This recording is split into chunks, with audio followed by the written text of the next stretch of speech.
Hello everybody, welcome back. We'll make a video about basic futures trading really and how I go about doing that. So I spoke about it on the Patreon last night. Someone asked me about it. I thought I might as well make a video for people generally about this because I think a lot of the time when people make futures trades, they lose all the time, which is fine because you can afford to lose all the time so long as you've got decent risk to reward and risk management strategies in place. And also on top of that, take profit strategies as well. So I'm in a trade at the moment. It's quite early on. It's only a baby at the moment, and it might even fail, but that's no big deal. And I'll show you what I've done to create this trade and how I'm going to manage and maintain it. Right. So this is all done on BYDFi. I've got a position which is 3,000 XRP. I'm using XRP as collateral. I'm not trading with USDT, dollars or pounds. I'm actually using like a coin futures style trade. So all my profit is going to be in the form of XRP, which in this instance I think is good, as XRP is quite low in its price general to where it's likely to be in the next few years. So I might as well take profit in the form of XRP so I can keep that balance riding through the duration of this bull market and sell it all at a higher price. So my profit technically should at least double or triple or more in price anyway in the form of holding XRP. But that's a different story. What we're looking at now is how to maintain a stop loss and make it realistic and take profits as well. So I'm going to move over to HyperTrader so it's a little easier for you to see here. So my XRP position was based around a few things. So first of all, we'll start with this 4-hourly chart. We've got a horizontal line on the screen, which has shown that roughly around 51.5 cents seems to be like a magical number for XRP. While being above it, we're bullish. And not only that, the moving averages count for a lot, and XRP likes to respect moving averages. Not all charts do that, not all coins or stocks respect their moving averages, but XRP does. Most likely because it's heavily traded, trading volume is huge, and so moving averages serve a great deal more purpose. It's also a coin which is quite old, so the longer a chart has been around, the more likely moving averages have relevance to it. So all moving averages and all indicators generally are based around price, volume, and time. So the older the chart, the heavily it's traded, these all add way more relevance to all indicators, but moving averages especially. So we can see on this chart now on the 4-hourly that we're above the 51.5 cents, and we've also got a golden cross on the exponential moving averages and on the simple moving averages, and we're above all of those as well. We've also had a retest of that 200 exponential, which is a golden cross retest, which is normally a sign of strength if we had a good reaction from it, and we had a decent reaction from it yesterday, which is good. So what I'll be looking for now would be for this to trend up, but my stop loss needs to be positioned somewhere. I entered this trade at 52 cents and my stop loss is only down here at 51 cents, which means that really from a risk to reward standpoint, we're looking at a loss of just less than 2% really. We'll call it 2%. So I'm looking to lose 2%, which obviously I've got a 3x leverage position, so you times that by 3, so I would lose 6% if this trade fails. But the upside potential on this one is huge. So also, just I'm going to talk about the take profit strategy. I do not expect it or would hold out for the price to shoot all the way up to the top target, which is back up here at like 91.60. That's not my expectation. It's also not how a trader should think. You shouldn't think about going all in at a level and going all out at one place. You take incremental take profits on the way up. So like I say, I entered here it's roughly, well, it was exactly 52 cents.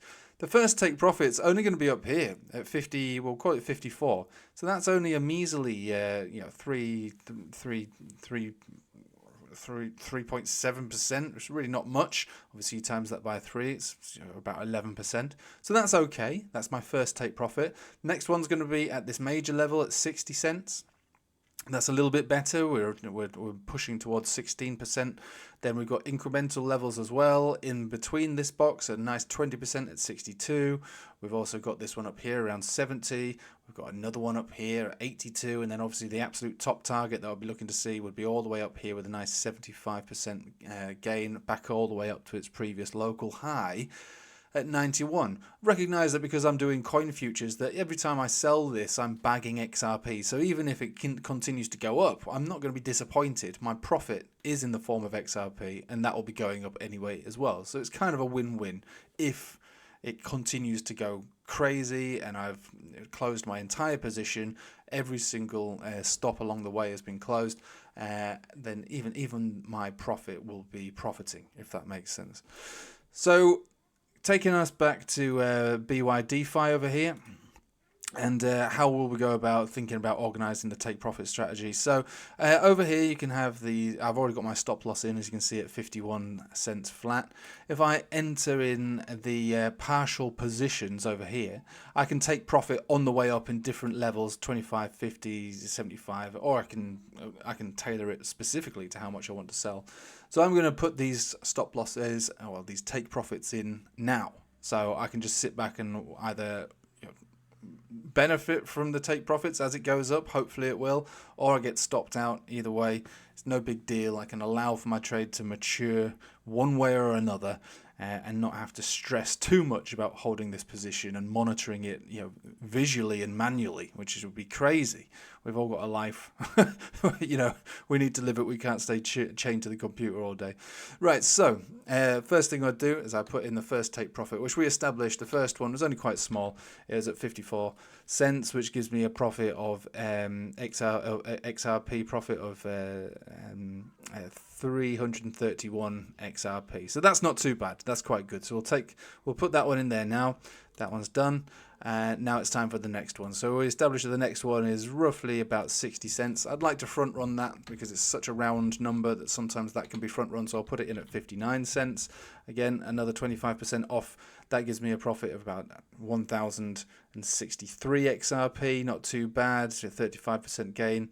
Not too bad, and so on and so on. And I put my incremental stop losses in, my take profits in on the way up. They come up here in the order history, so if and when the price action reaches these areas, I will be successful in bagging that profit in the form of XRP, and it just sits in my account, and I can just relax and carry on with the rest of my day. If it only fills these two and then comes back down and I get stopped out, it's no big deal. My first two take profits will have completely made up for that 6% loss that I'll have sustained. So I don't need to have my entire orders filled. I can fill two or maybe even just one. Even the first take profit that I put in there would still give me an overall win over the loss that's sustained from the take profit to stop loss, if you know what I mean. So I'm not holding out for all the way up to 90 cents. Absolutely not. That would be kind of crazy to do that. I've got stop losses in, I've got take profits in, and hopefully all the take profits get filled. If they don't, it's no big deal. So long as one gets filled and then it dumps, it's no big deal. I've basically still made profit. That's how I create a futures trade. And now I'll fill in the rest of these all the way up to the top, and I can sit back and carry on the rest of my day. If I get stopped out, it's only a 6% loss. If it goes up and I start filling these orders on the way up, excellent, I'm making lots of profit. If it continues to run all the way up above 90 and goes to the actual moon, excellent, because my profit is in the form of XRP, which will be appreciating in value at the same time as making profit on the futures trade itself. It's a kind of a win-win. But the most important thing to take away from this is the stop loss, I think, rather than the take profits. But the stop loss is absolutely a major takeaway from this video, because you can lose more trades than you win. You can afford to lose way more. You could have a win ratio of like 25%, but so long as your stop losses are realistic and they're thought about based around the chart itself, not a percentage, but the chart itself, the invalidation of a bullish trend. So I'm prepared to be stopped out, and I will afford to be stopped out, and I can sit back and wait for another trade to materialize later on down the line. I can keep getting stopped out over and over and over and over again. That's fine, because when you have a chart like this, for instance, which comes around every now and then, with an incredible risk to reward, even if it only fills those first two. The risk, like we've established, is a 2% risk. The reward, first of all, is like 4 to 16. to 35, and this is just spot trading here, 58 to top targets of around 70. That's an incredible risk to reward. So this is why something like this is more appealing to do a futures trading than generally most other things, because you know where this goes bearish. Currently it's sitting in a bullish situation. It's pointed towards the upside. The upside potential is pretty large. But it wouldn't take long to know if we're wrong, and so the stop losses can be quite tight. And if we get stopped out at that lower zone, that's no big deal. The trade was invalidated, which happens all the time. It doesn't just happen to you; it happens to everybody all the time, which is why stop losses are an absolute must. And the tighter the stop loss, the better. But you don't just make them tight for no reason. You make them. You take a position as close as you can to the support, and you put your stop loss in when things really do change the setup, and the setup would change with closures below 51 cents. Hopefully that makes sense. I'm not suggesting that this trade is going to make me any money. I'm just putting it out to you. If it does lose money, it's only going to be a small amount, and that's fine. If it does make money, it should be a significant amount, which is excellent. And this is how I would maintain a futures trade while trading with crypto.